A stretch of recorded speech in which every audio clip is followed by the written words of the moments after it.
Sebelum ceritanya dimulai, silakan tulis di kolom komentar dari daerah mana saja teman-teman yang menonton cerita ini. Dan jangan lupa like dan subscribe, agar channel Cerita R bisa terus berkembang dan mempersembahkan cerita yang terbaik. Langit masih gelap ketika Rina terbangun dari tidurnya. Ia mengucek mata, bangkit dari tempat tidur, lalu melirik ke arah sisi ranjang yang kosong. Ilham belum pulang.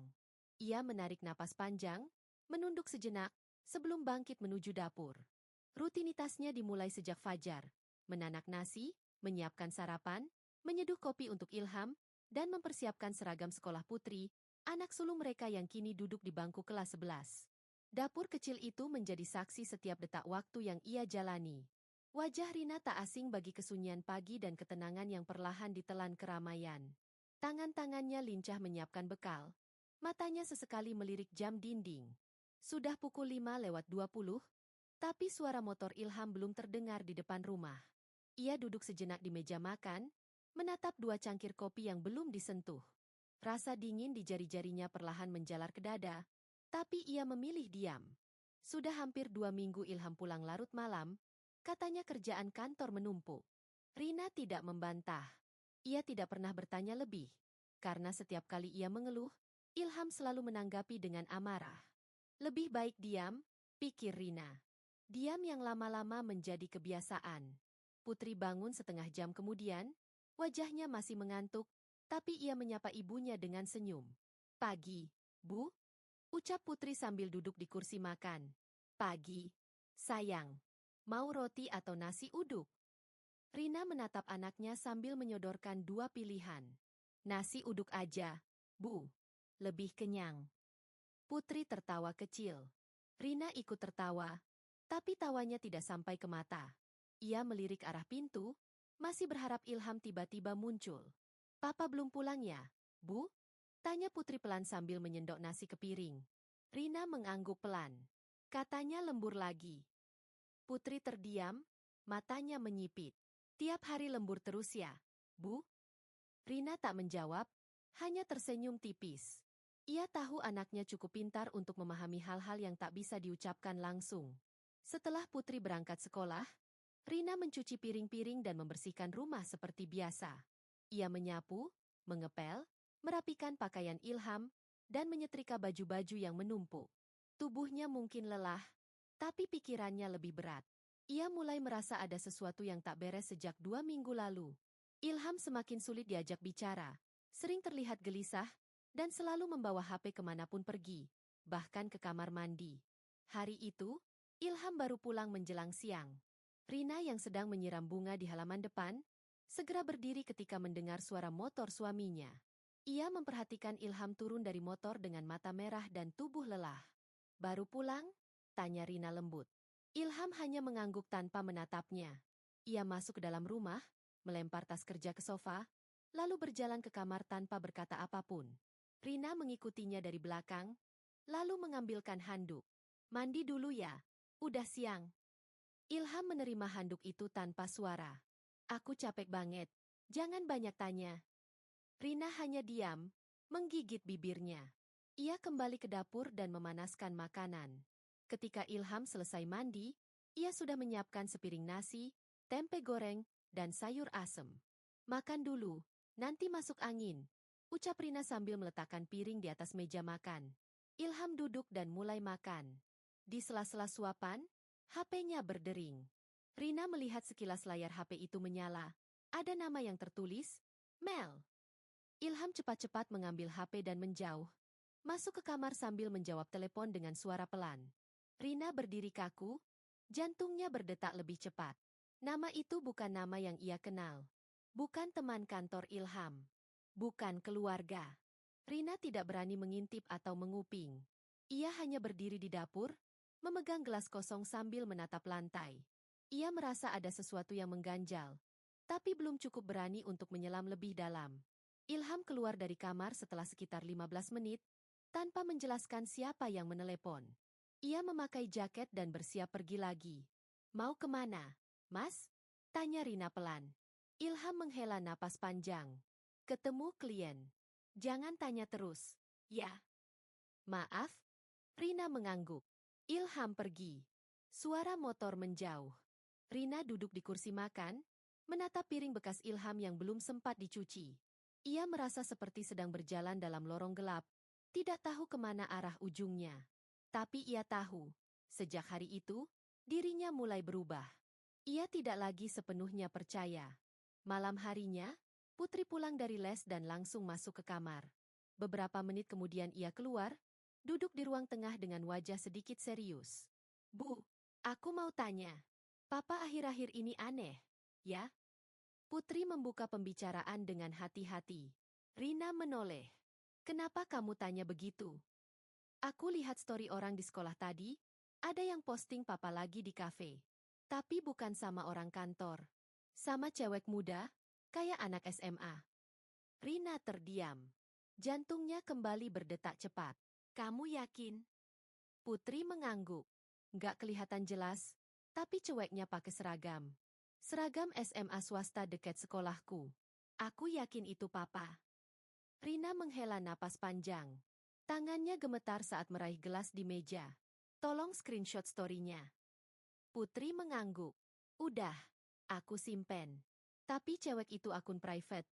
Nggak bisa lihat postingan dia. Rina tidak menjawab. Ia masuk ke kamar, duduk di tepi ranjang sambil memandangi ponselnya. Ia ingin menelepon Ilham, tapi ragu. Ia takut jawaban yang keluar justru akan menyakitinya. Malam itu, ia tidak bisa tidur. Ia terbaring di tempat tidur seorang diri. Mata menghadap langit-langit, pikirannya dipenuhi berbagai kemungkinan. Rasa percaya yang selama ini ia jaga, mulai terkikis sedikit demi sedikit. Keesokan harinya, Rina mulai memperhatikan lebih cermat. Ia mencatat jam Ilham pergi dan pulang, mencatat kebiasaannya dengan HP, dan memperhatikan ekspresi wajahnya setiap kali ada pesan masuk. Ia menyadari Ilham makin sering senyum-senyum sendiri, dan terkadang menyembunyikan layar HP ketika Rina lewat. Putri, diam-diam mulai mencari tahu siapa cewek yang bernama Mel.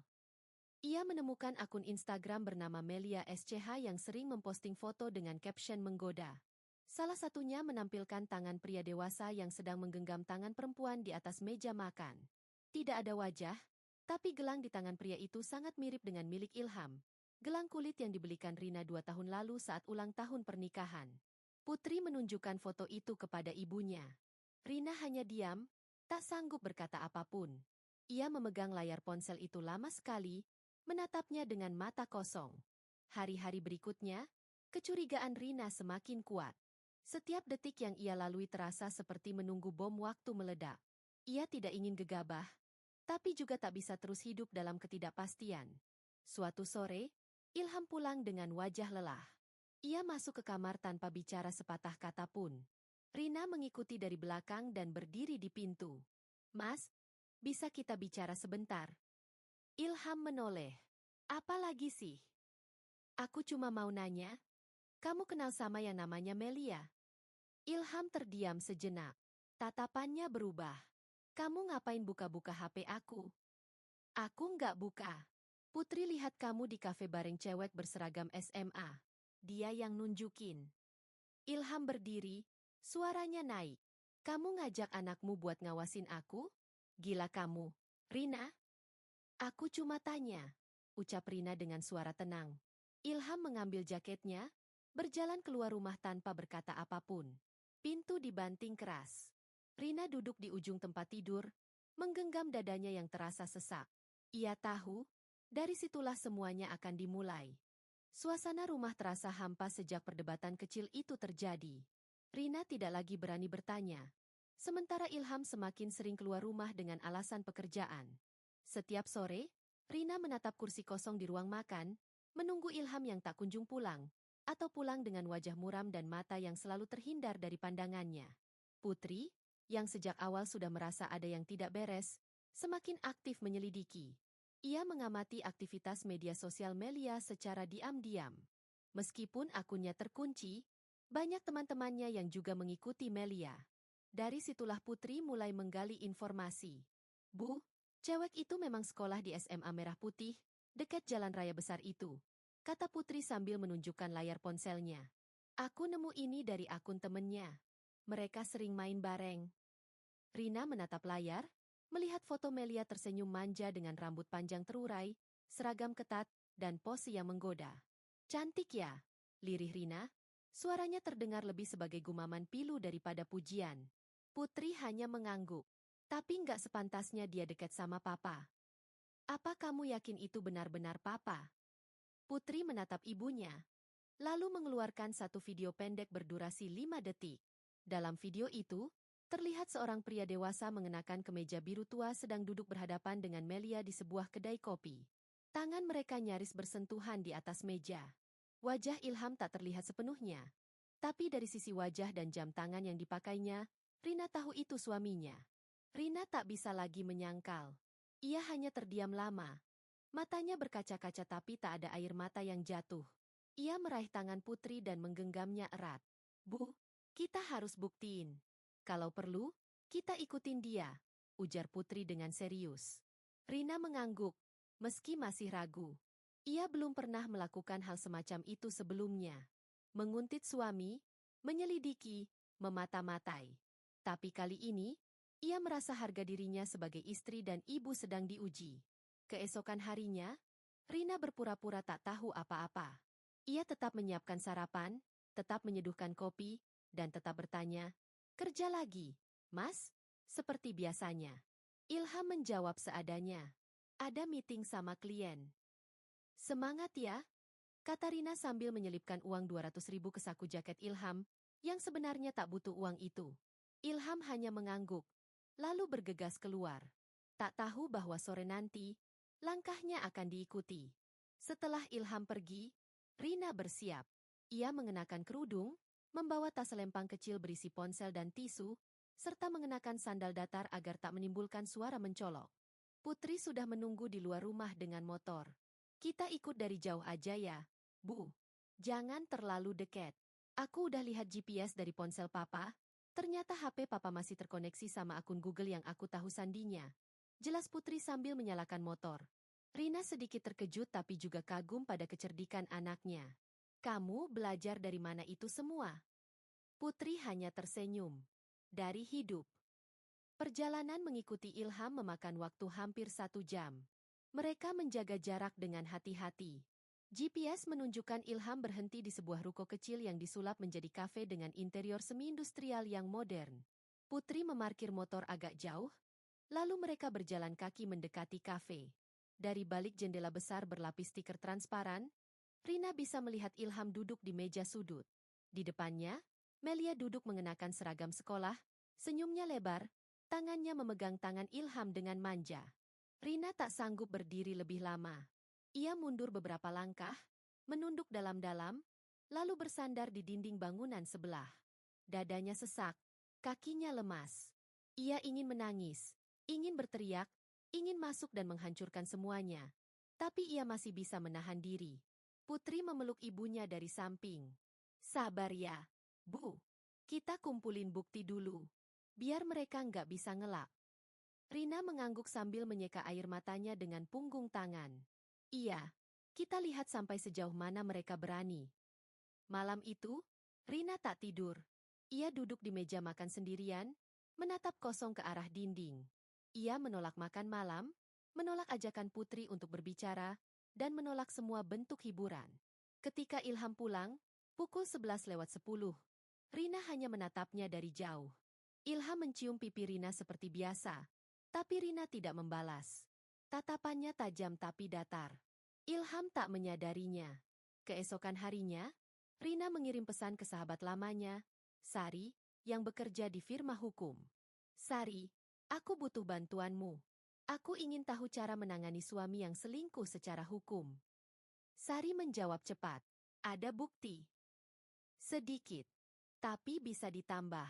Kalau aku punya bukti video atau foto jelas, bisa jadi dasar gugatan, kan?" "Bisa. Apalagi kalau selingkuhnya dengan anak di bawah umur."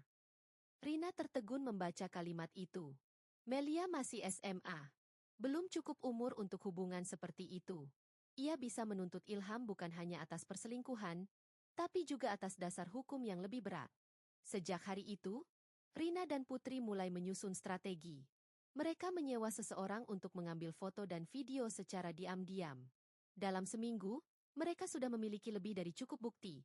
Video Ilham memeluk Melia di parkiran mall, foto mereka bergandengan tangan, tangkapan layar pesan mesra dari akun palsu yang dibuat Putri untuk memancing Melia, dan bahkan satu rekaman suara ketika Ilham menyebut Melia sebagai pemanis hidupku. Rina tidak lagi ragu. Ia menyimpan semua itu dalam folder terenkripsi. Ia menunggu saat yang tepat untuk meledakkan semuanya. Bukan dengan emosi, tapi dengan bukti dan harga diri. Suatu sore, Putri pulang sekolah dengan wajah marah. Bu, tadi aku lihat papa jemput Melia di depan sekolah. Rina menggenggam tangan anaknya. Dia makin nekat. Ya, aku udah rekam. Bu, videonya jelas. Bahkan mereka cium pipi di mobil. Rina memeluk anaknya. Sabar ya, Nak. Waktunya belum tiba. Kita sabar sebentar lagi. Mama nggak akan tinggal diam. Di dalam hatinya, Rina sedang membakar bara dendam. Tapi ia memilih menyusun langkah dengan kepala dingin. Ia tahu satu kesalahan saja. Ilham bisa memutarbalikkan fakta. Maka ia harus menunggu hingga semua bukti terkumpul sempurna. Dan malam itu, Rina duduk di meja makan, menyusun surat. Bukan surat cinta, tapi pernyataan resmi, dengan semua bukti terlampir, yang akan ia tujukan bukan hanya kepada Ilham, tapi juga kepada sekolah Melia, orang tuanya, dan kantor tempat Ilham bekerja. Ia tidak ingin hanya membuat mereka malu. Ia ingin membuat mereka hancur. Dan itu baru akan dimulai. Pagi itu udara terasa lebih pengap dari biasanya. Matahari belum sepenuhnya naik, tetapi Rina sudah berdiri di dapur, memotong wortel dengan gerakan pelan dan teratur. Bukan karena ia sedang tenang, tetapi karena pikirannya terlalu penuh. Setiap irisan yang jatuh ke talenan adalah pelampiasan rasa sesak yang sejak malam tadi mengendap di dadanya. Putri masuk pelan-pelan, duduk di kursi dekat kulkas sambil memeluk lutut. Ia memperhatikan ibunya diam-diam, mengamati sorot mata yang kosong dan pundak yang tak pernah lagi tegak seperti dulu. Suasana rumah sudah lama berubah. Tawa ringan yang dulu selalu terdengar saat pagi hari, kini telah hilang. Semua terasa seperti teater bisu dengan peran-peran yang kehilangan naskahnya. Mama masak sop ya? Tanya Putri pelan, berusaha memecah kesunyian. Rina hanya mengangguk, tidak menoleh. Suaranya seolah tertelan keheningan. Aku bantu, ya? Putri mendekat dan mengambil pisau cadangan, mulai memotong kentang. Papa tadi nggak pulang, ucap Rina tiba-tiba, pelan, seolah berbicara pada dirinya sendiri. Putri menghentikan gerakannya. Ia menatap ibunya. Apa mama tahu dia di mana? Rina menarik napas dalam-dalam, lalu menggeleng. HP-nya dimatikan. Chat nggak dibales, tapi mama tahu dia pasti sama perempuan itu. Putri menggenggam tangan ibunya. Kita nggak boleh diam. Kita nggak salah. Jangan ngerasa lemah. Rina menoleh, dan di matanya terlihat sorot yang berbeda. Bukan hanya luka, tapi juga bara. Mama nggak akan diam, Nak. Tapi Mama juga nggak mau gegabah. Mama cuma mau satu hal sekarang, mereka harus merasa seperti yang Mama rasakan. Hari itu, Rina tak mengantar makan siang ke kantor Ilham seperti biasanya. Ia tahu Ilham tak akan ada di sana. Tapi ia datang ke kantor itu untuk tujuan berbeda. Menemui atasan Ilham langsung. Ia berdandan rapi, mengenakan baju formal berwarna biru tua dengan kerudung senada. Wajahnya tak menunjukkan kesedihan, hanya ketegasan. Ia membawa map coklat tebal yang berisi semua dokumen dan bukti. Selamat siang, Pak Aditya, ucap Rina sopan saat duduk di depan meja manajer umum kantor suaminya. Selamat siang, Bu Rina. Ada apa ya? Tanya pria parubaya itu, bingung. Rina membuka mapnya dan mengeluarkan beberapa foto serta surat pernyataan. Saya istri dari Bapak Ilham. Saya tidak datang untuk membuat keributan. Saya hanya ingin menyampaikan sesuatu yang menyangkut reputasi dan citra perusahaan tempat suami saya bekerja. Pak Aditya mengerutkan alis, lalu menatap satu persatu foto yang ditunjukkan. Salah satu fotonya sangat jelas. Ilham sedang mencium pipi Melia di dalam mobil. Ada pula tangkapan layar pesan-pesan mesra, dan rekaman suara yang membuktikan hubungan mereka lebih dari sekadar pertemanan. Bu, ini serius? Anak ini masih SMA? Suara Pak Aditya terdengar kaget. Betul. Bahkan seragamnya terlihat di beberapa foto. Saya yakin perusahaan Anda tidak ingin dikaitkan dengan skandal seperti ini. Pak Aditya mengangguk pelan. Saya akan tindak lanjuti ini secara internal, Bu Rina. Tapi izinkan kami menelusuri kebenaran dari semua ini terlebih dahulu. Rina berdiri. Tentu. Saya tidak menuntut Anda memecat suami saya. Saya hanya ingin Anda tahu siapa yang Anda percaya selama ini. Sore itu, Rina dan Putri kembali mengikuti Ilham diam-diam. Berbekal informasi dari Google Timeline yang masih bisa mereka akses, mereka tahu Ilham sedang menuju sebuah rumah kontrakan kecil di pinggir kota. Lokasinya terpencil dan jauh dari keramaian, namun strategis untuk menyembunyikan hal-hal kotor. Dari dalam mobil, mereka bisa melihat Ilham turun membawa kantong plastik berisi makanan dan sebuah kotak kecil. Melia menyambut di depan pintu, mengenakan kaos tipis dan celana pendek. Putri langsung mengambil kamera ponselnya, memperbesar zoom, dan merekam. Rekaman itu lebih dari cukup untuk menjadi bukti tambahan. Mereka menunggu hampir 2 jam di dalam mobil, hingga akhirnya Ilham keluar dari rumah kontrakan. Kali ini tak sendiri. Melia ikut bersamanya, mereka tertawa kecil, berjalan menuju motor yang terparkir di pinggir jalan. Bu, aku nggak tahan. Aku pengen datangin mereka sekarang juga. Desis Putri geram. Rina menarik napas. Belum. Besok, kita kirim bukti ini ke kepala sekolah Melia. Biar dia juga tahu siapa murid yang sedang dididiknya. Keesokan harinya, Rina menyusun surat resmi ke sekolah Melia. Ia menuliskan semuanya dengan bahasa formal dan rapi.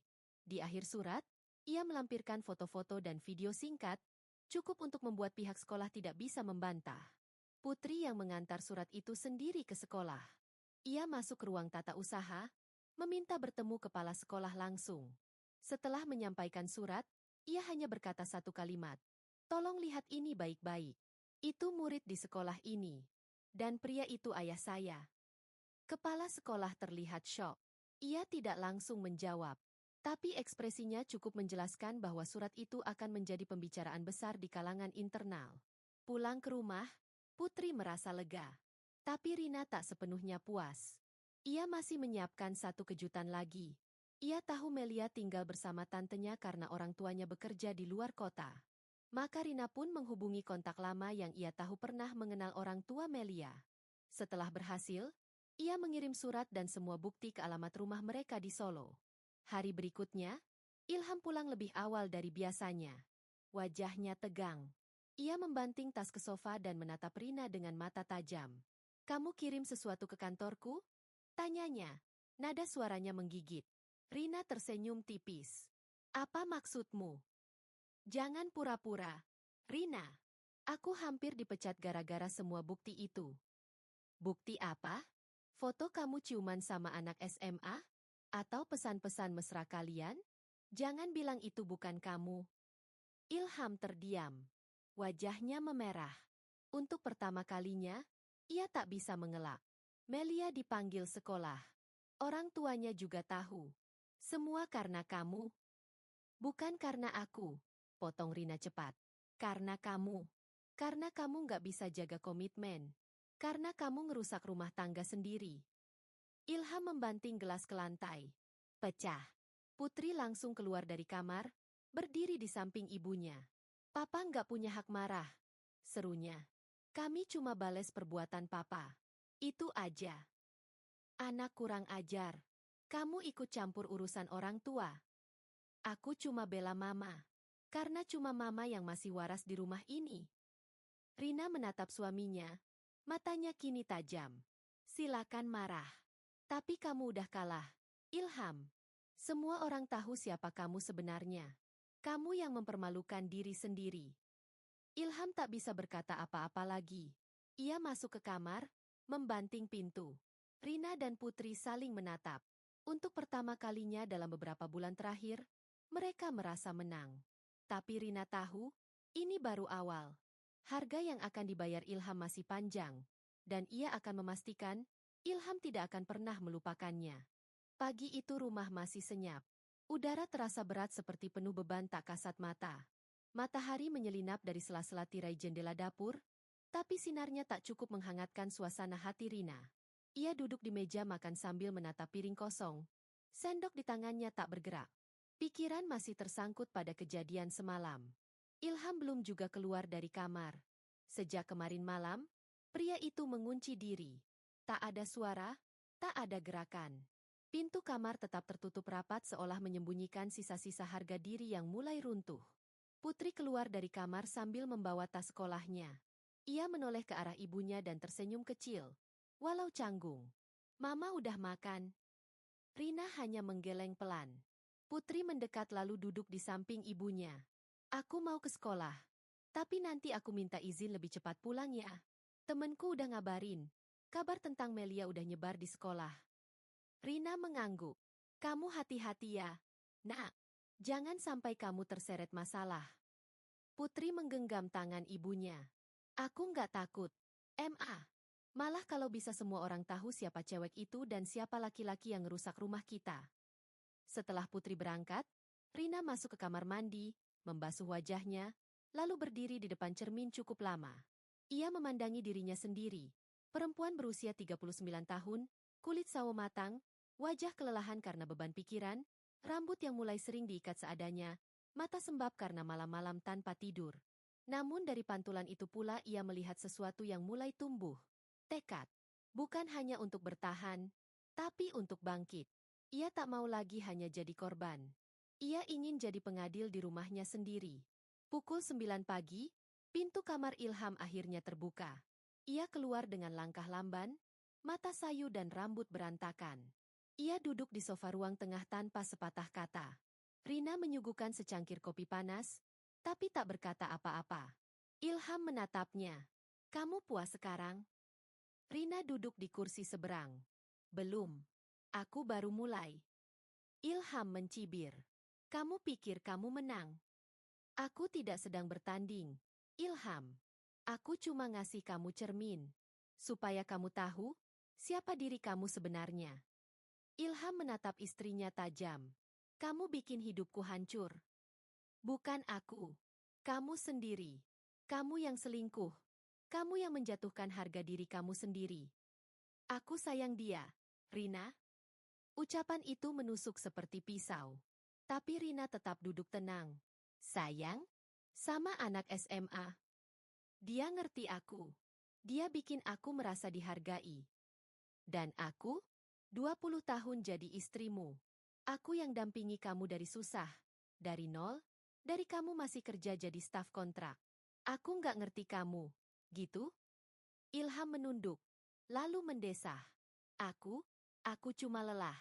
Rin, aku nggak tahu kenapa semua jadi rumit. Rina berdiri.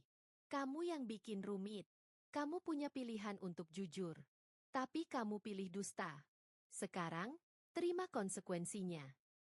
Tanpa bicara lebih, Rina masuk ke kamar. Ia membuka laptop, menyusun berkas untuk pengacara. Ia mulai menyiapkan draft gugatan. Tidak langsung ia ajukan, tapi ia simpan sebagai pegangan. Di sekolah, Putri menghadapi hari yang berat. Sejak pagi, semua mata tertuju padanya. Bisik-bisik terdengar dari sudut kelas hingga koridor. Sebagian teman mendukungnya, sebagian lagi merasa dirinya pencipta drama. Melia tidak masuk sekolah hari itu. Beberapa murid bahkan menyebarkan tangkapan layar dari video yang dikirim Putri ke kepala sekolah. Komentar bermunculan di media sosial, dan beberapa akun anonim mulai menyudutkan Melia. Putri tidak mengunggah apapun ke akun pribadinya. Ia hanya diam, tapi sikapnya tegas. Ia tidak meladeni komentar, tidak menjawab sindiran. Saat seorang teman sekelas bertanya, "Itu beneran papa kamu?" Putri hanya menjawab, "Iya. Dan aku nggak akan diam lihat mama aku disakiti." Siang itu, kepala sekolah memanggil Putri ke ruangannya. Ia duduk bersama wakil kepala sekolah dan satu orang guru BK. "Kami tidak menyalahkan kamu, Putri," ujar kepala sekolah. "Tapi peristiwa ini memengaruhi nama baik sekolah. Kami ingin mendalami lebih jauh. Kami sudah menghubungi orang tua Melia." Putri menatap guru-guru itu satu persatu. "Saya tidak ingin sekolah ini jadi buruk. Tapi saya juga tidak bisa diam lihat ayah saya merusak hidup saya dan ibu saya." Guru BK bicara lembut, "Kami akan mengawal kamu dan ibumu. Tapi tolong tetap hati-hati dalam menyebarkan informasi. Putri mengangguk. Setelah dari ruangan itu, ia keluar dari sekolah dengan kepala tegak. Ia tahu apa yang ia lakukan bukan salah. Ia membela ibunya. Ia hanya menuntut keadilan. Sore itu, Rina menerima surat dari kantor hukum milik temannya, Sari. Isi suratnya adalah daftar pasal-pasal yang bisa digunakan untuk menjerat Ilham dan Melia. Rina membacanya satu persatu. Ada pasal tentang perselingkuhan, perzinahan, dan pelecehan terhadap anak di bawah umur. Namun ia juga tahu, menyeret Melia kerana hukum akan menjadi keputusan besar. Ia mempertimbangkan sisi psikologis Putri, sisi sosial, dan efek panjang bagi nama keluarganya.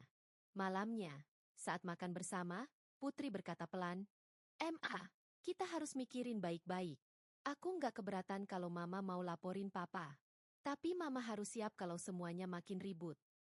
Rina menatap anaknya. "Kamu keberatan kalau kita lapor polisi?" Putri menggeleng. "Enggak. Tapi, aku nggak pengen Mama terlihat kayak orang yang dendam. Aku pengen mereka dihukum. Tapi juga tahu bahwa kita nggak rendah kayak mereka." Rina terdiam. Kalimat itu menohok. Ia mengangguk perlahan. "Mama ngerti. Nak, kita akan atur semuanya dengan rapi. Mama nggak akan bertindak gegabah." Malam itu, Rina kembali menyusun rencana. Ia mulai mengumpulkan saksi, teman-teman kantor Ilham yang tahu gerak-geriknya, tetangga kontrakan yang sering melihat Ilham dan Melia datang bersama, bahkan tukang parkir di kafe tempat mereka sering bertemu. Semua itu akan digunakan ketika saatnya tiba. Ilham sendiri mulai jarang bicara. Ia sering keluar rumah pagi-pagi dan pulang larut malam. Tapi ia kini jauh lebih waspada. Ia tahu semua mata sedang mengawasinya. Rina tidak lagi peduli. Ia hanya fokus pada satu hal, harga dirinya. Ia akan tunjukkan pada dunia bahwa istri yang disakiti bukan berarti tak berdaya. Ia bukan perempuan yang bisa diinjak-injak hanya karena diam. Ia memilih diam karena menunggu waktu yang tepat. Dan waktu itu sudah hampir tiba. Suara pintu pagar berderit saat Rina perlahan mendorongnya. Sore itu hujan baru saja berhenti, menyisakan aroma tanah basah yang kuat. Langit tampak labu, menambah nuansa kelam pada suasana hatinya yang belum juga membaik. Ia baru saja dari pertemuan dengan pengacara temannya, dan pertemuan itu membuat pikirannya semakin terbuka. Bukan hanya soal hak-hak sebagai istri, tapi juga dampak hukum dari perbuatan suaminya. Ilham bisa dikenai pasal pidana jika terbukti menjalin hubungan intim dengan Melia yang secara hukum masih di bawah umur. Saat ia melangkah masuk rumah, Putri langsung menyambutnya di ambang pintu dengan wajah penuh rasa ingin tahu. "Gimana, Ma?" Rina melepas jilbab dan meletakkannya di gantungan dekat pintu. Ia menatap Putri, lalu mengajak anaknya duduk di ruang tengah. "Pengacara Mama bilang, kita bisa menempuh jalur hukum. Tapi ini bukan langkah yang ringan. Sekali kita lapor, prosesnya bisa panjang. Nama keluarga kita pasti dibicarakan. Papa kamu bisa masuk penjara. Melia juga bisa dikeluarkan dari sekolah." Putri menunduk. "Aku ngerti, Ma. Tapi aku cuma pengen lihat mereka kena akibatnya. Masa mereka bisa bebas kayak nggak bersalah?" Rina mengangguk pelan. "Mama juga. Tapi Mama nggak mau ambil langkah karena emosi. Mama mau kita kuat dulu. Kita pastiin semua bukti rapi. Semua saksi siap." Malam itu, Rina menyusun folder digital berisi semua dokumen. Ia bahkan membuat urutan kronologis kejadian, lengkap dengan tanggal, tempat, dan siapa saja yang bisa menjadi saksi. Ia belajar dari berbagai kasus serupa yang ia baca dari artikel-artikel hukum. Di sisi lain, Ilham semakin berubah. Wajahnya muram, lebih sering pulang larut malam atau bahkan menginap di luar rumah. Tapi ia tak lagi berani bersikap kasar. Sejak kejadian sebelumnya, Ilham seperti kehilangan pijakan. Ia tahu, Rina kini tak lagi lemah. Suatu malam, saat suasana rumah sunyi, Ilham duduk di meja makan dengan ekspresi lelah. Rina sedang mencuci piring, tak banyak bicara. Tiba-tiba Ilham membuka suara. "Aku mau bicara." Rina melirik. "Silakan." Ilham mengusap wajahnya. "Aku tahu aku salah. Tapi aku nggak sangka kamu bakal sebegitunya." Rina berhenti sejenak, lalu kembali mencuci. Aku cuma membela diriku. Kamu yang mulai. Aku kehilangan arah. Rin, aku ngerasa kamu udah gak sayang lagi sama aku. Kita kayak dua orang asing di rumah yang sama. Rina menatapnya dingin. Jangan menyalahkan keadaan untuk membenarkan perselingkuhan. Ilham menunduk. Aku nggak minta dimaafin. Tapi jangan sampai kamu seret Melia ke penjara. Dia masih anak-anak. Dia cuma korban perasaanku. Rina tertawa pahit. Kamu kira aku percaya? Kamu yang dewasa. Kamu yang bawa dia masuk ke kehidupan ini. Kamu pikir aku mau terus jadi istri dari laki-laki yang tidur dengan anak seumuran anakku sendiri? Ilham berdiri. Aku minta tolong. Rin, jangan lapor polisi. Aku siap keluar dari rumah. Aku siap cerai. Tapi jangan rusak masa depan anak itu. Rina menatapnya tajam. Kamu ingat masa depan aku yang kamu rusak? Masa depan anakmu sendiri yang kamu hancurkan?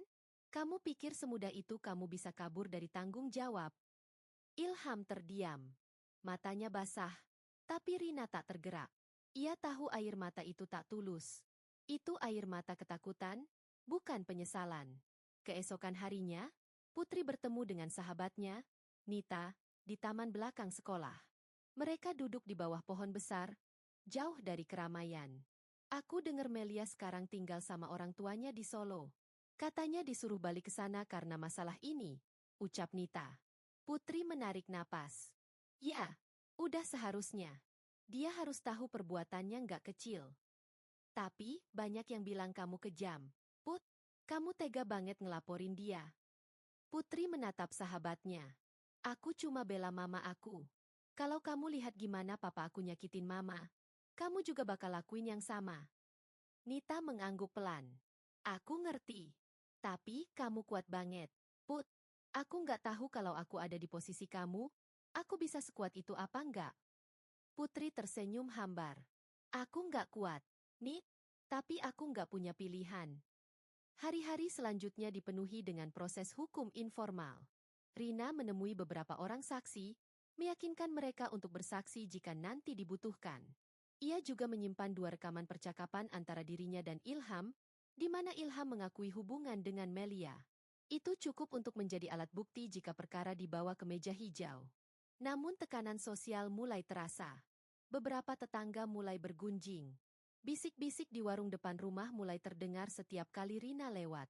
Sebagian memihak Ilham, sebagian bingung, dan sebagian lagi hanya menikmati drama yang sedang berlangsung. Rina tetap tenang. Ia tak membalas, tak menjelaskan. Ia tahu, diamnya lebih tajam dari bantahan. Suatu siang, ia menerima telepon dari nomor tak dikenal. Suara di seberang sana terdengar gugup. Ini Bu Rina? Ya, betul. Saya Bu Endang, ibu dari Melia. Saya ingin bicara baik-baik. Rina terdiam. Silakan. Boleh kita bertemu? Saya akan ke Jakarta besok.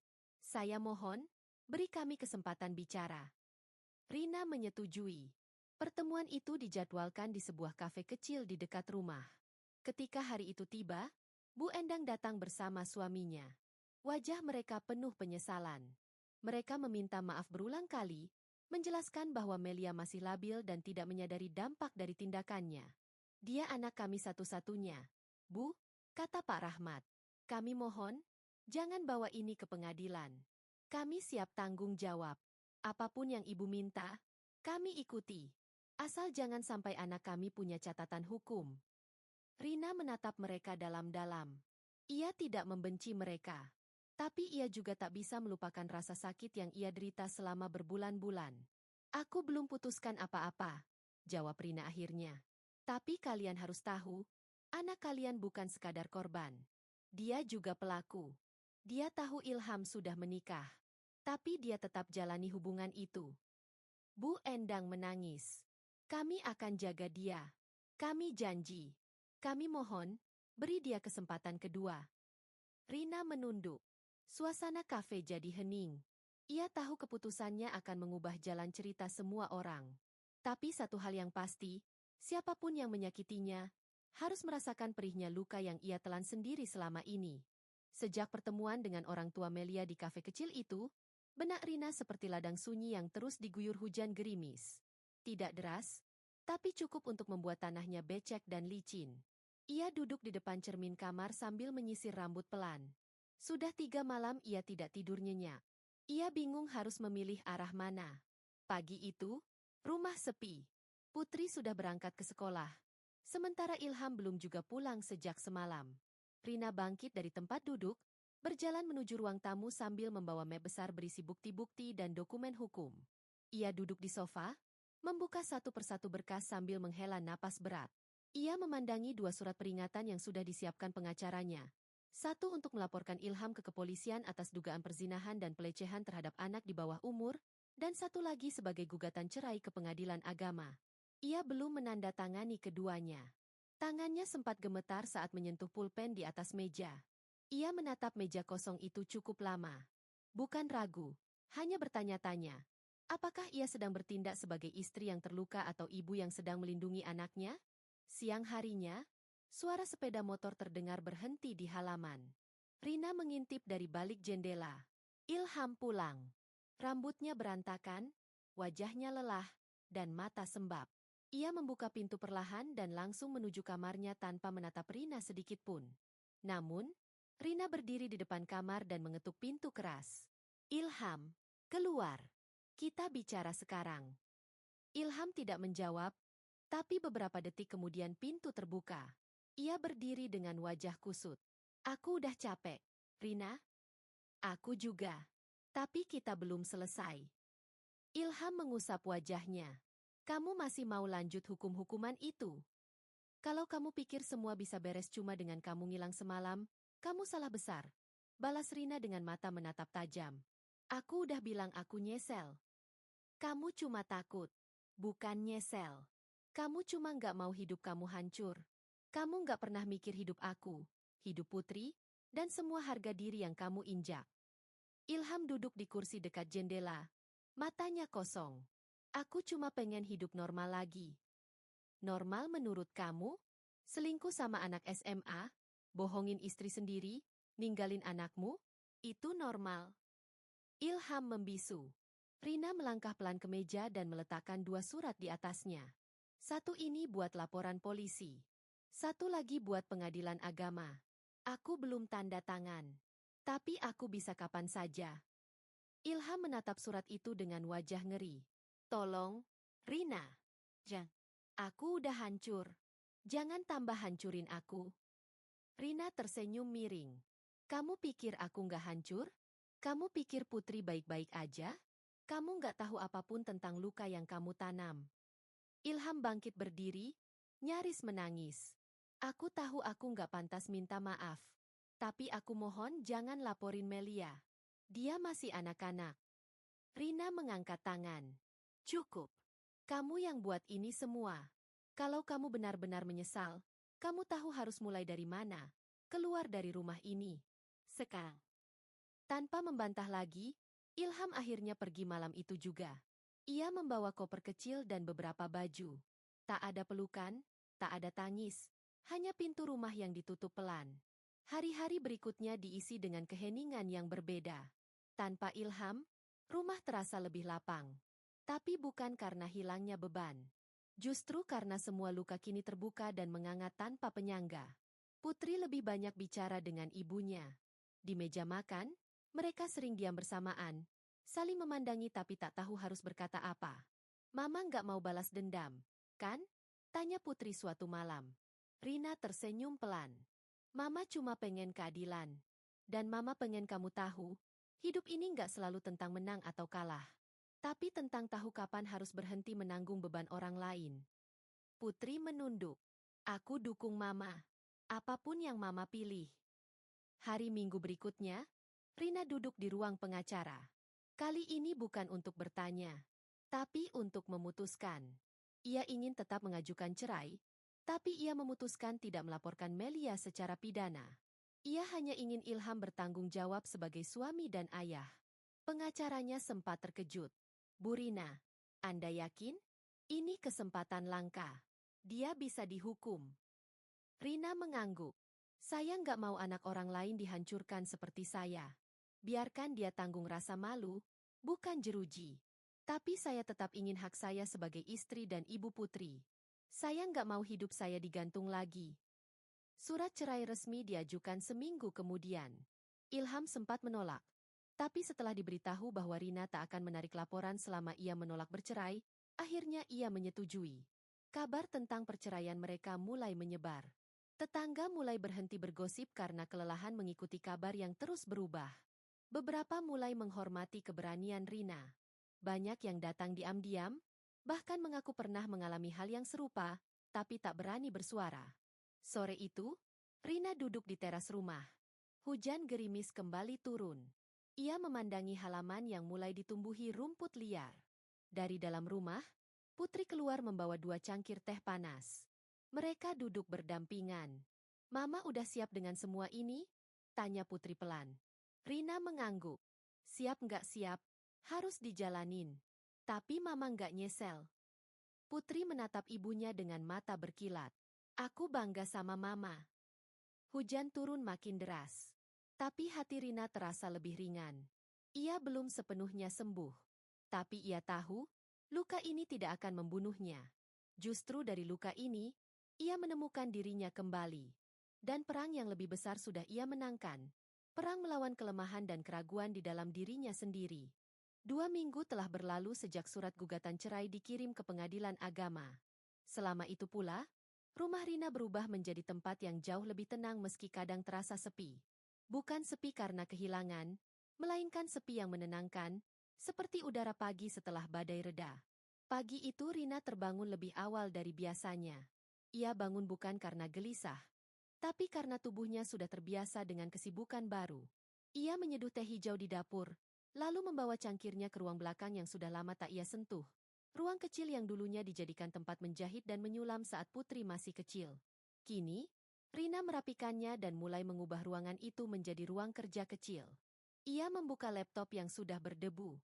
Membuka dokumen lama yang dulu ia tinggalkan ketika hidupnya sibuk dengan mengurus rumah tangga dan melayani suami. Di layar laptop, tampak folder berjudul Bisnis Rina, yang isinya hanya satu file kosong. Ia tersenyum kecil melihatnya. Hari itu ia mulai menulis rencana. Rencana membuka usaha kecil-kecilan dari rumah. Ia punya keterampilan membuat kue, merajut, dan bahkan cukup banyak jaringan dari grup-grup ibu-ibu sekolah dulu. Siang harinya, ia mulai menghubungi beberapa teman lamanya. Satu persatu ia ajak bertemu. Di sebuah kafe kecil, Rina bertemu dengan Wati, teman SMA-nya yang kini membuka catering dan bisnis hampers. "Rin, sumpah ya, aku tuh kagum banget sama kamu. Kamu tabah banget." Rina tersenyum. "Aku nggak tabah. What? Aku cuma sadar aku nggak punya pilihan selain bangkit." Wati memegang tangan Rina. "Kalau kamu butuh bantuan, kamu bilang aja. Aku punya banyak langganan hampers Lebaran dan Natal. Kamu bisa bantu produksi kue atau rajutan, pasti bisa laku." Dari situ, Rina mulai menata hidupnya kembali. Ia membuat akun Instagram, mulai memposting foto-foto produk kecil-kecilan. Beberapa pelanggan pertama adalah teman-temannya sendiri. Tapi perlahan, pesanan mulai datang dari orang-orang tak dikenal. Putri pun terlibat. Ia membantu ibunya membuat desain dan konten media sosial, sambil tetap fokus belajar karena ujian akhir semester sudah di depan mata. Suatu malam, mereka berdua duduk di lantai ruang tamu, mengemas pesanan kue kering dalam toples-toples kaca dengan pita emas di atasnya. Putri menatap ibunya. "Mama, aku suka Mama yang sekarang. Mama lebih hidup. Mama kayak bukan cuma ibu rumah tangga yang nungguin papa pulang." Rina tersenyum. Mama juga merasa begitu. Mama baru sadar, hidup Mama dulu kosong. Terlalu sibuk berusaha jadi istri yang sempurna sampai lupa jadi diri sendiri. Tiba-tiba ponsel Rina berdering.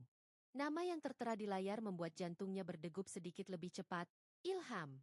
Ia tak langsung mengangkat. Tapi setelah 3 kali berdering, ia menjawab. "Halo." Suara Ilham terdengar pelan. "Rina, aku cuma mau bilang, aku dapat surat panggilan dari pengadilan. Sidang pertama minggu depan." "Ya, aku tahu. Kamu serius?" "Aku lebih dari serius." Ilham terdiam. Aku tinggal di kos sekarang. Murah dan sempit. Tapi nggak apa-apa. Aku pantas. Rina tidak menjawab. Ia tak tahu harus merasa lega atau iba. Tapi ia tahu satu hal. Ia sudah tak lagi menginginkan pria itu dalam hidupnya. Putri baik-baik aja. Dia lebih kuat dari yang kamu kira.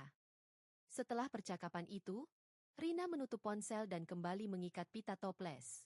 Tangannya sedikit gemetar, tapi hatinya tidak. Ia tidak menangis. Tidak ada air mata. Hanya hening yang damai. Hari-hari menjelang sidang pertama Rina isi dengan persiapan mental dan administrasi. Ia ditemani pengacaranya, dan beberapa sahabat bahkan siap datang memberi dukungan. Putri pun ikut mengantar di hari sidang. Di ruang tunggu pengadilan agama, Rina duduk dengan kepala tegak. Ilham datang terlambat 15 menit. Penampilannya jauh dari sosok pria yang dulu mengenakan jas mahal dan parfum mewah. Kini hanya mengenakan kemeja lusuh dan celana jeans yang agak pudar. Saat mata mereka bertemu, Ilham tak berani menatap lama-lama. Ia menunduk. Di dalam ruang sidang, hakim membuka perceraian mereka dengan nada netral. Beberapa pertanyaan formal dilontarkan. Saat tiba giliran Rina diminta menyampaikan alasan gugatan, ia menjawab dengan suara tenang namun tegas. Karena suami saya berselingkuh dengan siswi SMA bernama Melia, dan hal itu terbukti secara langsung oleh saya dan anak kami. Saya merasa dikhianati, dan tidak bisa melanjutkan kehidupan rumah tangga bersama dia lagi. Ilham tidak membantah. Sidang hari itu belum memutuskan perceraian. Hakim memberi waktu mediasi. Tapi Rina sudah memutuskan, ia akan lanjut ke tahap akhir. Keluar dari ruang sidang, Ilham menghampirinya. Rin, terima kasih karena kamu nggak laporin aku ke polisi. Aku nggak pantas dapat kebaikan itu. Rina memandangi pria itu. Pria yang dulu ia cintai sepenuh hati. Tapi kini, di hadapannya hanya seorang laki-laki asing yang telah menginjak semua cinta dan kepercayaan. Aku nggak lakuin itu buat kamu. Aku lakuin itu buat diriku sendiri. Supaya aku nggak sama rendahnya seperti kalian. Ilham menahan air mata. Tapi Rina sudah berbalik. Di rumah malam itu, Putri memeluk ibunya erat. Aku bangga. Ma. Aku benar-benar bangga. Rina mengecup kepala Putri. Mama janji, kita akan bahagia. Mungkin bukan sekarang, tapi sebentar lagi. Dan malam itu, untuk pertama kalinya sejak bertahun-tahun, Rina tidur dengan nyenyak. Tanpa mimpi buruk, tanpa rasa takut. Hanya kedamaian, karena ia tahu, ia sedang menuju akhir luka dan awal baru yang lebih cerah. Seminggu setelah sidang pertama, Rina diundang ke sebuah seminar pemberdayaan perempuan oleh komunitas sosial yang ia ikuti sejak awal tahun. Awalnya ia ragu. Bukan karena malu, tapi karena selama ini ia tidak pernah menempatkan dirinya dalam ruang publik yang penuh sorot mata. Namun, dorongan Putri membuatnya melangkah. Mama nggak cuma penyintas. Mama bisa jadi penyelamat buat banyak perempuan di luar sana, ucap Putri, malam sebelum seminar itu berlangsung. Di dalam aula besar sebuah gedung pertemuan, puluhan wanita duduk berjajar mengenakan batik dan blazer formal. Beberapa dari mereka membawa anak, beberapa lainnya datang sendiri. Mayoritas adalah wanita yang sedang berjuang dari luka rumah tangga. Ketika namanya dipanggil sebagai salah satu panelis, Rina berdiri perlahan. Suaranya sempat bergetar saat membuka kisahnya. Tapi begitu ia menceritakan bagaimana ia menemukan suaminya berselingkuh dengan gadis di bawah umur, ruangan menjadi sunyi. Beberapa peserta tampak menitikkan air mata, lainnya menggenggam tangan mereka erat-erat. Aku tidak ingin menjadi korban selamanya, ucap Rina di akhir ceritanya. Karena hidup ini bukan soal siapa yang menyakitimu, tapi apa yang kamu lakukan setelahnya. Usai seminar, puluhan peserta menghampirinya. Mereka memeluknya. Ada yang hanya memandangnya lama-lama seolah berkata, "Kau mewakili luka kami." Dari situ, tawaran lain mulai berdatangan. Ia diminta menulis di buletin komunitas, mengisi podcast tentang penyintas kekerasan emosional dalam rumah tangga, bahkan diundang untuk mengajar workshop kecil tentang bisnis rumahan untuk ibu-ibu. Di rumah, bisnisnya semakin berkembang. Ia mulai menerima pre-order hampers ulang tahun, hantaran lamaran, bahkan makanan ringan untuk arisan. Sementara itu, Putri lulus dari ujian sekolah dengan nilai hampir sempurna. Ia diundang menghadiri rapat komite OSIS dan sempat diminta menjadi wakil ketua. Tapi di balik keberhasilannya, Putri menyimpan satu rahasia. Sore itu, ia pulang dengan wajah sedikit murung. Rina yang sedang memisahkan nota pesanan langsung bertanya, "Kamu kenapa?" Putri duduk di lantai, menarik napas dalam-dalam. "Aku nemuin akun media sosial Melia." Rina mendadak terdiam. Dia upload foto-foto baru. Pamer jam tangan mahal, sepatu branded, makan di restoran yang bahkan aku nggak tahu namanya. Dan dia tulis captionnya, "Ketika wanita tua tidak tahu cara menyenangkan pria." Wajah Rina mengeras. Tapi ia menatap Putri, bukan dengan amarah, melainkan keteguhan. Biarkan. Orang seperti itu, peluru terbaik untuknya adalah diam kita. Dunia yang akan balas. Putri menggeleng. Tapi Mama harus tahu. Dia sekarang jadi selebgram. Followersnya udah puluhan ribu. Banyak yang memuji kecantikannya, tubuhnya. Dan ada yang bilang dia pacaran sama duda mapan. Rina berdiri dan berjalan ke kamar. Ia membuka laptop dan mulai mengetik. Tapi bukan untuk melawan di media sosial, bukan juga membuat klarifikasi. Ia menulis surat terbuka. Bukan ditujukan pada Melia, tapi untuk seluruh perempuan yang pernah merasakan sakit yang sama. Isi suratnya menggetarkan. Untuk kamu yang disakiti tapi memilih bangkit. Kamu tidak sendirian. Kamu kuat. Bahkan ketika seluruh dunia mencibir dan meninggalkanmu, satu hal yang harus kamu pegang adalah harga dirimu. Karena harga diri tidak pernah bisa dibeli dengan tubuh muda atau jam tangan mahal. Dan untuk yang menghancurkan rumah orang lain, semua yang kamu pakai hari ini mungkin mahal, tapi kamu akan selalu murah di mata yang tahu kebenaran. Surat itu ia kirimkan ke komunitas tempatnya berbagi. Beberapa hari kemudian, surat itu viral. Banyak akun media sosial membagikannya. Bahkan seorang jurnalis perempuan dari majalah nasional meminta izin untuk memuatnya. Ilham, yang tinggal di kos sederhana di pinggir kota, membaca artikel itu tanpa diberitahu siapapun. Ia terpaku. Ia tahu itu ditulis oleh Rina. Ia tahu semua kata dalam surat itu ditujukan pada dirinya dan Melia. Sore itu, ia mengirim pesan panjang pada Rina. "Rina, aku sudah terlalu jauh. Dan kamu terlalu mulia untuk disakiti oleh orang seperti aku. Maaf karena aku pernah menyia-nyiakanmu. Hari ini aku tahu, wanita paling indah dalam hidupku bukan yang tubuhnya muda dan langsing, tapi yang jiwanya teguh dan hatinya tidak hancur oleh pengkhianatan. Aku minta maaf." Rina tidak membalas. Ia hanya menatap layar, lalu menghapus pesan itu. Sementara itu, kabar perceraian mereka mulai diketahui oleh mantan-mantan relasi Ilham. Klien-klien lamanya yang dulu memuji kesuksesannya, kini menolak proyeknya karena reputasinya rusak. Seorang sahabat Rina yang bekerja di bidang hukum bisnis memberitahunya, Ilham sekarang kerja serabutan. "Rin, kontrak proyeknya banyak dibatalkan." Ada satu klien yang tahu soal skandalnya dan langsung blacklist dia. Tapi Rina tak membalas kabar itu dengan tawa atau senyum kemenangan. Ia hanya menjawab, "Apa yang ia tabur, itulah yang ia tuai." Pada malam minggu itu, Rina dan Putri berjalan di taman dekat rumah. Mereka duduk di bangku panjang sambil menikmati jajanan malam. Putri menyandarkan kepala ke bahu Rina. "Ma, kalau nanti kita kaya dan sukses, Mama bakal lupain semuanya." Rina tertawa kecil. "Kita nggak harus kaya buat bahagia. Dan Mama nggak akan lupa. Bukan karena Mama masih marah, tapi karena dari situ kita belajar siapa diri kita sebenarnya." Putri menatap langit malam. "Aku janji Ma, aku akan jadi anak yang bikin Mama bangga. Aku nggak akan biarkan ada laki-laki kayak Papa masuk hidupku nanti." Rina mencium kening Putri. "Mama percaya kamu." Langit malam penuh bintang. Tapi yang paling bersinar malam itu bukan langit, melainkan dua hati yang sudah melewati badai dan kini saling menguatkan untuk membangun hidup dari reruntuhan. Rina tahu, pembalasan terbaik bukan amarah, tapi hidup yang kembali tumbuh, lebih kuat dari sebelumnya. Pagi di hari Senin itu, udara terasa lebih segar dari biasanya. Rina duduk di teras rumah sambil menyeruput kopi hitam hangat.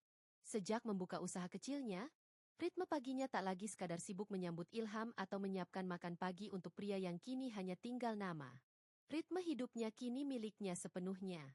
Tiba-tiba, Sebuah mobil hitam berhenti di depan rumah. Seorang wanita keluar dari mobil tersebut, berpakaian elegan, usianya sekitar 40-an, berwibawa, dengan sepatu berhak tinggi menginjak pelan paving halaman rumah Rina. "Permisi, Bu Rina." Rina bangkit. "Ya, saya sendiri. Ada yang bisa saya bantu?" Wanita itu mengulurkan tangan. "Saya Bu Anita, Wakil Direktur PT Akar Karya. Saya membaca tulisan Ibu yang viral. Dan saya jujur kagum. Kami sedang mencari narasumber sekaligus figur inspiratif untuk acara tahunan kami. Acara itu dihadiri oleh lebih dari 1.000 perempuan dari seluruh Indonesia." Rina hampir tidak percaya dengan apa yang ia dengar. "Saya bukan siapa-siapa, Bu. Justru karena Ibu bukan siapa-siapa, tapi mampu bangkit dan berdiri sekuat itu, kami percaya Ibu sosok yang akan memberi dampak besar." 2 minggu kemudian, Rina berdiri di atas panggung besar, mengenakan kebaya ungu tua sederhana, rambut disanggul rapi, wajah bersih dengan riasan tipis. Di hadapannya, lebih dari 1.000 perempuan duduk rapi, siap mendengarkan. Saat suara tepuk tangan menggema usai ia selesai berbicara, Rina tak sanggup menahan haru. Air matanya menetes, bukan karena kesedihan, tapi karena ia sadar, luka yang pernah ia sesali, kini menjadi kekuatannya. Sementara itu, hidup Ilham berjalan semakin suram. Setelah dicoret dari berbagai proyek, kini ia nyaris bangkrut. Ia menjual mobilnya. Beberapa barang berharga dari apartemen yang dulu ia sewa, untuk Melia pun dijual diam-diam. Dan Melia tak lagi seperti dulu. Gadis yang dulu tampak manja dan bergairah, kini semakin menuntut. "Aku capek, Mas. Kita terus hidup seadanya. Mana janji Mas waktu dulu? Katanya aku bakal hidup enak. Gak perlu mikir masa depan." Ilham hanya bisa diam. Dulu ia mengira cinta bisa dibeli dengan uang. Tapi kini ia tahu, begitu uang habis, cinta yang ditawarkan gadis muda itu pun menguap seperti uap kopi dingin. "Kalau Mas terus kayak gini, aku nggak tahan. Aku masih muda. Aku masih punya masa depan. Beda sama Mas." Kata-kata itu menusuk Ilham lebih tajam dari belati. Ia sadar, ia telah kehilangan segalanya. Istri yang dulu mencintainya tanpa syarat, anak yang begitu hormat padanya, dan martabat yang ia buang demi nafsu sesaat. Satu hari, Rina diundang ke sebuah talk show TV nasional. Ia duduk bersama 2 tokoh wanita sukses lainnya, membahas tema perempuan, pengkhianatan, dan kebangkitan. Acara itu tayang di jam prime time, dan dalam semalam, nama Rina kembali menjadi perbincangan. Keesokan harinya, pesan masuk membanjiri ponselnya. Salah satu pesan datang dari nomor tak dikenal. "Rin, aku nonton kamu di TV semalam. Kamu hebat. Aku bangga. Dan aku malu. Ilham." Rina tidak membalas. Ia hanya memblokir nomor itu. Tak lama setelah itu, seorang kurir datang mengantar surat undangan resmi. Di atas kop surat tertulis nama sekolah putri. Undangan itu berisi permohonan agar Rina hadir dalam acara perpisahan sekolah dan menerima penghargaan orang tua inspiratif. Saat hari itu tiba, Rina duduk di bangku deretan tamu undangan bersama orang tua siswa lainnya. Ia mengenakan kebaya putih dengan rok batik sogan yang anggun. Putri maju ke atas panggung. Ia membaca pidato perpisahannya dengan suara lantang dan penuh percaya diri. "Dan untuk terakhir, aku ingin mempersembahkan penghargaan ini untuk ibuku, wanita yang tidak hanya melahirkanku, tapi juga melahirkan kekuatan dalam diriku.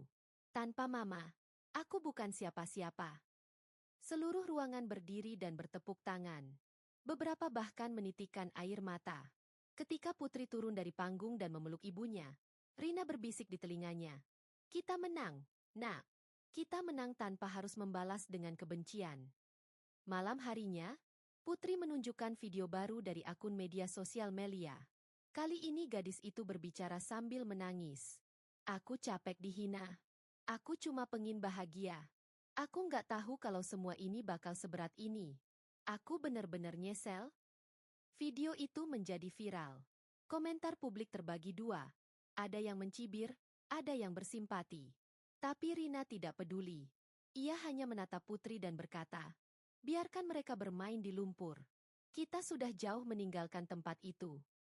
1 minggu setelahnya, Rina diundang untuk menandatangani MOU kerjasama dengan sebuah brand nasional yang ingin mengangkat produk UMKM miliknya sebagai bagian dari kampanye sosial pemberdayaan perempuan. Di ruangan besar bertembok kaca, seorang direktur muda mendatanginya. Bu Rina, saya sudah lama mengikuti perkembangan ibu. Produk ibu sederhana, tapi kisah ibu luar biasa. Kami ingin menjadikan ibu ambasador kami untuk tahun depan.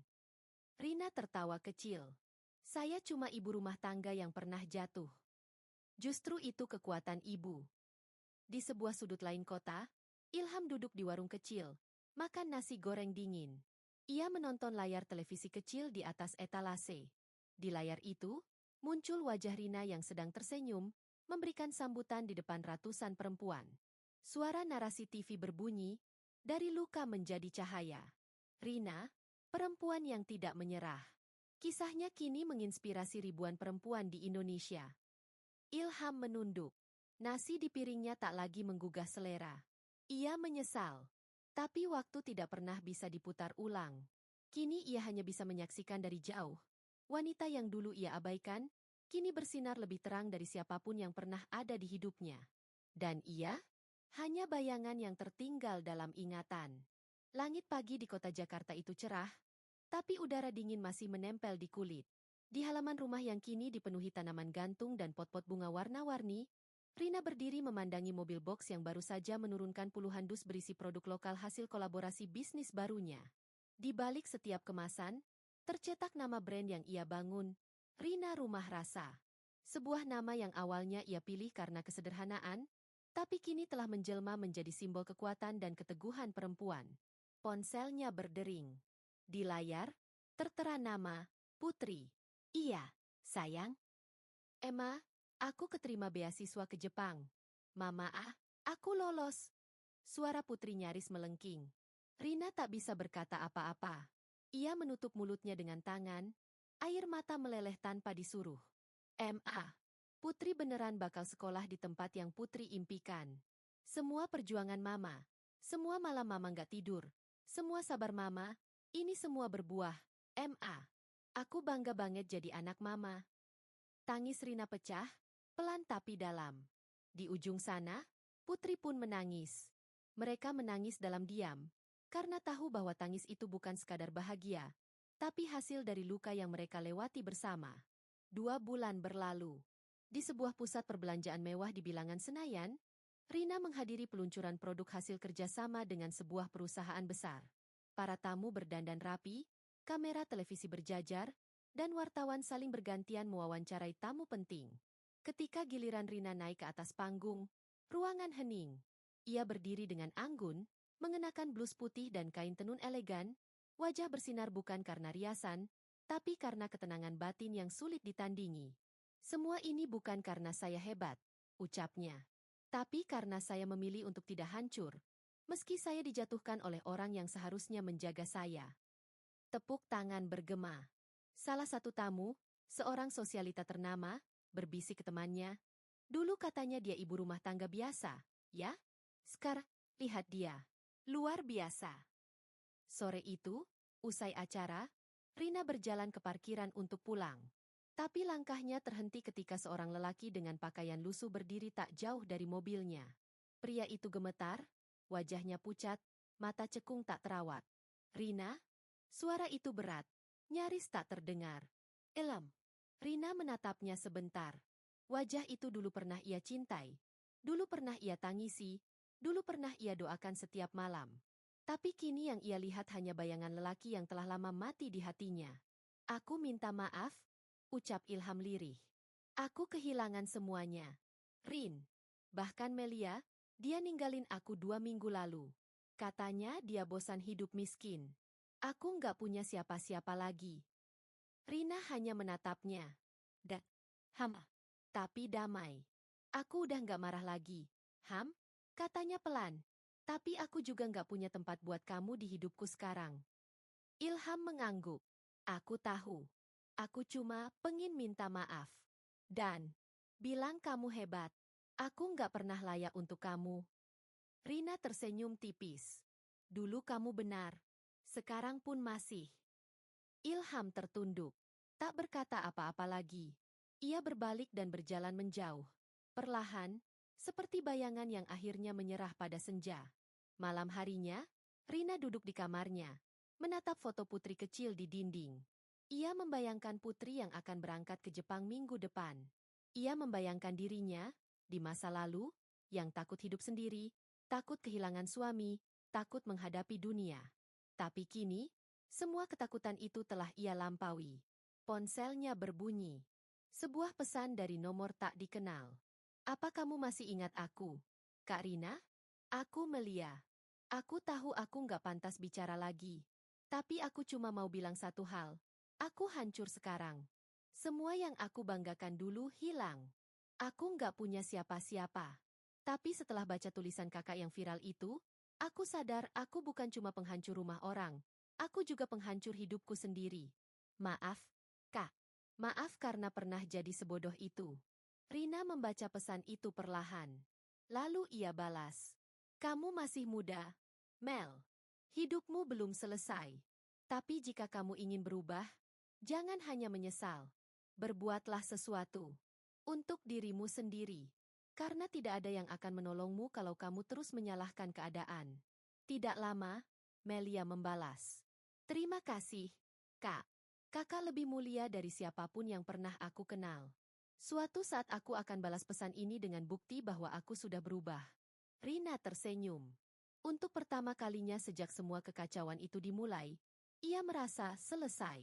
Seminggu kemudian, di Bandara Internasional, Rina memeluk Putri dengan erat. Nanti kabari Mama terus ya. Jangan lupa makan. Jangan terlalu keras sama diri sendiri. Putri mengangguk dengan mata berkaca-kaca. Mama janji ya jaga kesehatan. Terus bahagia. Aku nggak mau lihat Mama capek lagi. Mama janji.